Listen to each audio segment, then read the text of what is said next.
Right you are. Well, our latest device is an ability to transport individuals through time, either forwards or backwards. It's going to revolutionize how we look at history. We will literally be able to send our scientists back hundreds of thousands or even millions of years where they might observe cultures and historical happenings with an accuracy that heretofore has been unachievable by modern day science. This device is absolutely 100% safe, and there is absolutely no way that there will be any kind of breakdown on the previous time or future time period in which the device appears.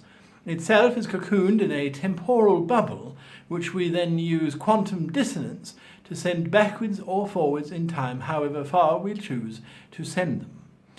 The observers will arrive dressed in the appropriate costuming for the period, as well as having the appropriate knowledge so that they might blend in, all the while making all of their recordings of the individuals themselves. Ha! Like that's going to happen. Hello and welcome to this week's episode on how to be a great GM. We are looking at the setting of time travel. Now, time travel as a setting, you go, whoa, what was that? Time travel is the ultimate setting because it literally will take you from anywhere and any when to any other where and any other when. You can have a Wild West in the middle of your timeline. You can have dinosaurs. You can have medieval fighting. You can have science fiction starship battles, all in the same campaign. Now, I have run several timeline jumping games, and they're a lot of fun for the players because one moment the players are cowboys, the next they're knights, the moment after that they're trying to land the Apollo 11 spacecraft. So there are all kinds of opportunities that are presented when we step into the realm of time travel.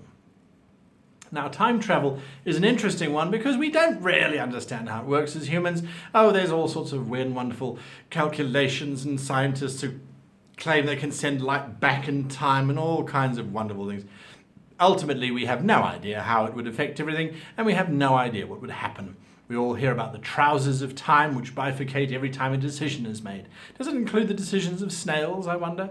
Anyway, the whole idea is that either you can go backwards or forwards in time, or if you don't like going backwards and forwards in time, you can skip across multiple parallel universes or dimensions and go to areas where it's still the medieval era on Earth, even though it's 2018. Or it's the dinosaurs are still roaming around instead of having been wiped out 65 million years ago. They continued on their current course, unaffected by asteroids. However you want to play it, dimensional shifting or timeline shifting, we have a few expectations that you're going to have to take into account when dealing with these things and with your players. Now, the grandfather paradox is one of the big ones, and the grandfather paradox is the whole idea that you go back in time, you meet your grandfather, you assassinate your grandfather, or you prevent your grandfather from meeting your grandmother. He then, of course, doesn't meet her, they don't get together, they don't have a daughter, the daughter doesn't marry your father or your mother, and you are not produced. So in other words, you go back in time and prevent your own existence from happening, except that you are back in time and do exist for that time period.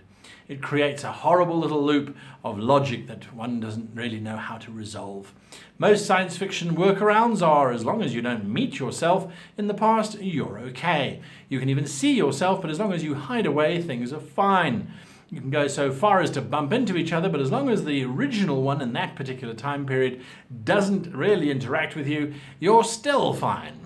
It really depends. There's others where you go back in time, you touch yourself, and you'll both explode because of a mutual annihilation of your atomic and quantum states being out of phase with one another.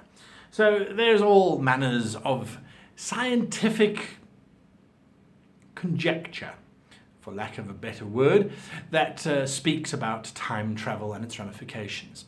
It's up to you to decide exactly how it works.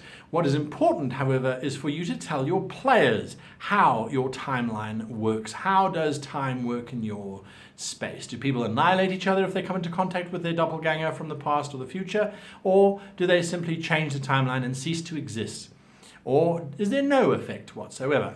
A chance encounter with yourself, and all you think about is, deja vu, or some other kind of thing, and the timeline doesn't change. The next thing to think about is, of course, how time changes as a result of the players' interactions. Is their interaction with Hitler going to change the outcome of World War II? Excuse me.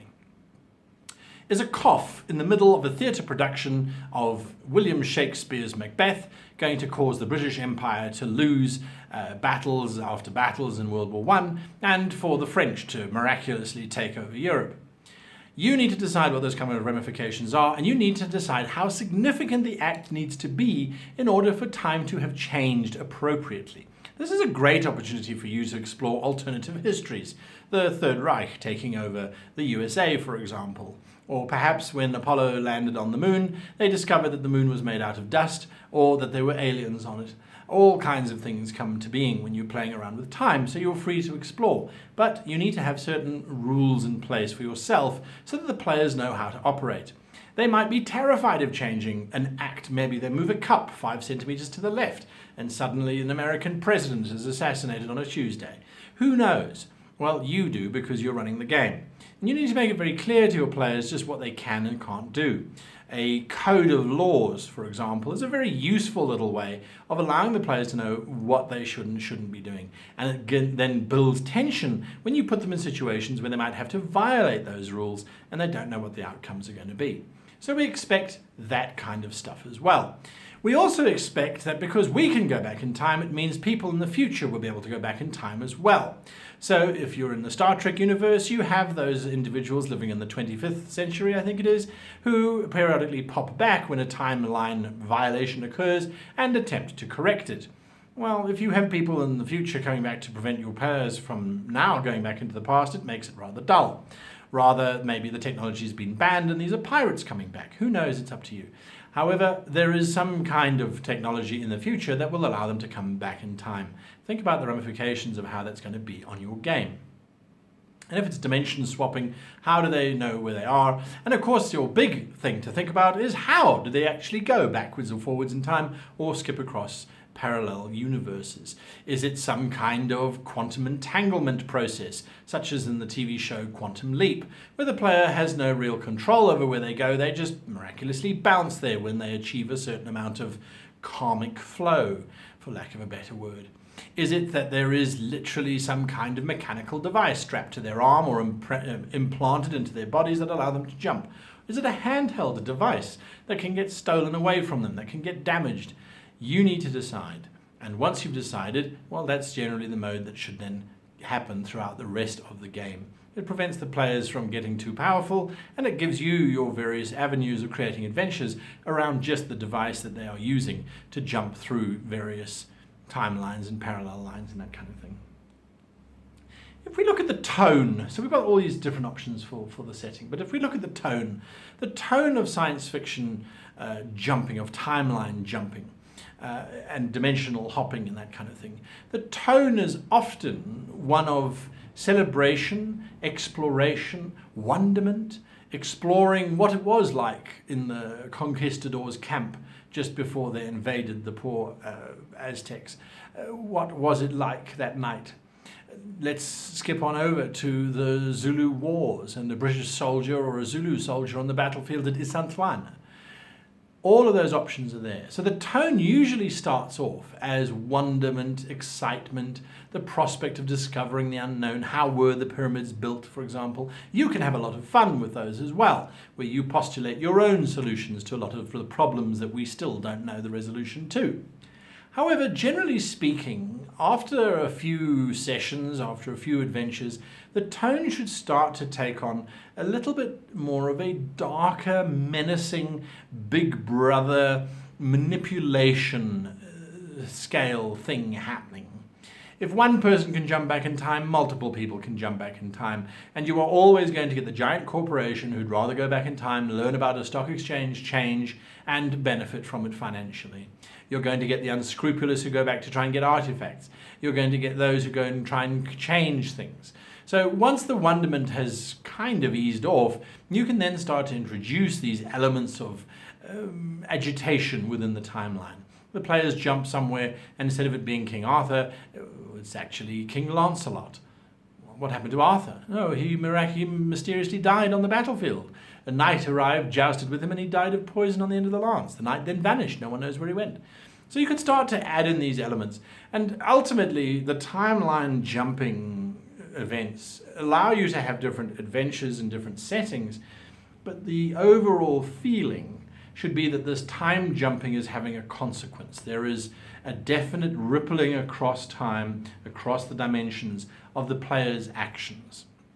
And it should culminate in them realizing that either they're doing it right and then they can start to set and codify laws on how to do it, or they're doing it wrong, or there's better ways, or there's an alien influence behind the whole thing.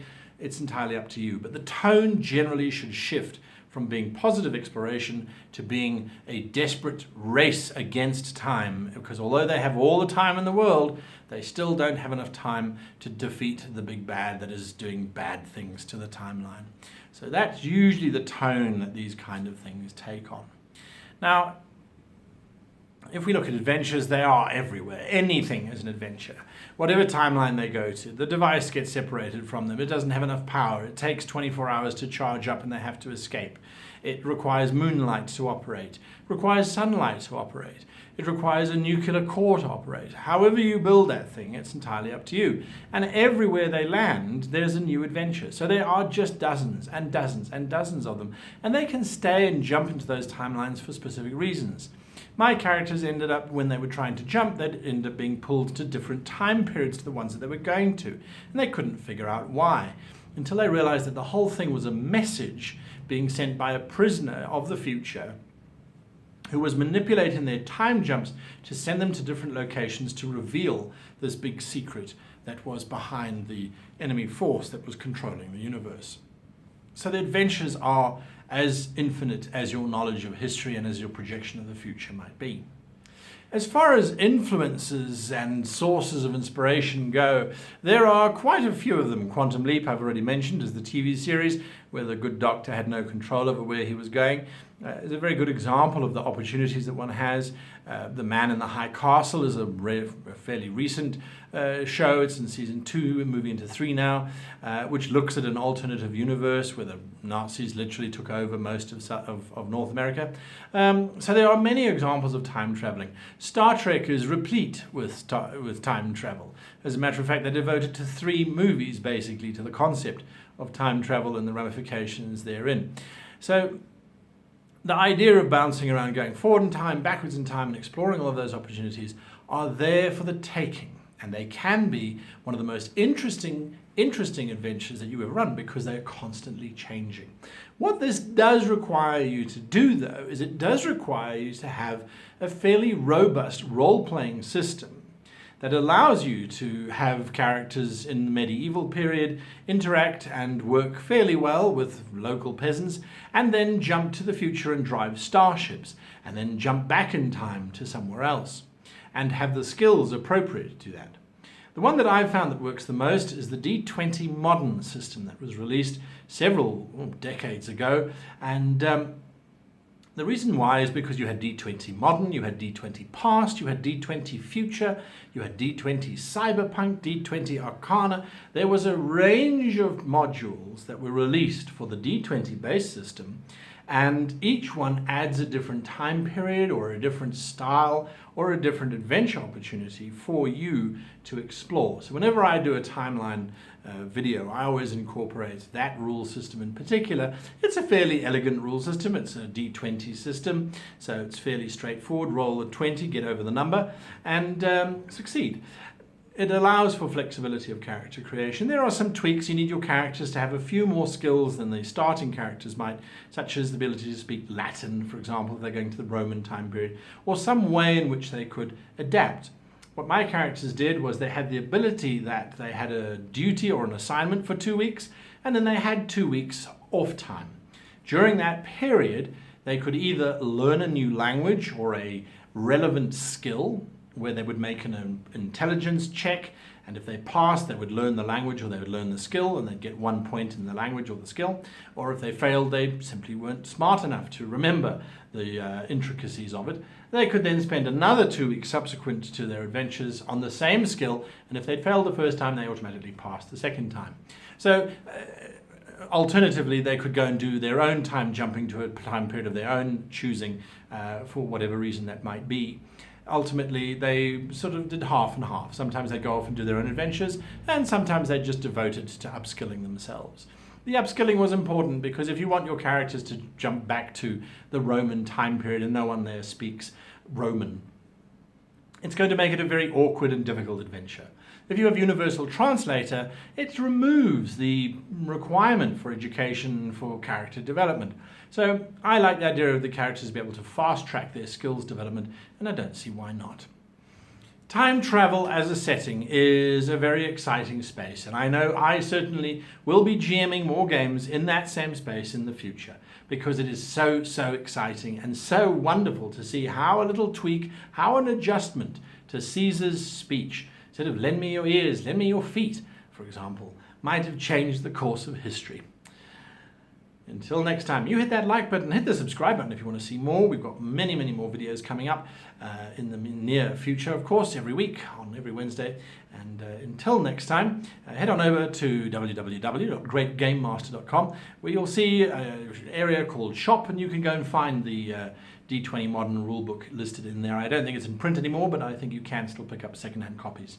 Alternatively, if you're looking for players or for a GM to run your game, head on over to rpgtablefinder.com. Now that's a program that our web goblin has single-handedly coded himself, and it allows you to connect up with other players and GMs in your area, or globally for that matter, and then form tables where you can play together. Now either you play at someone's house, and if you're all in the same location, or you can play online using D20 or whatever the online system of choice is.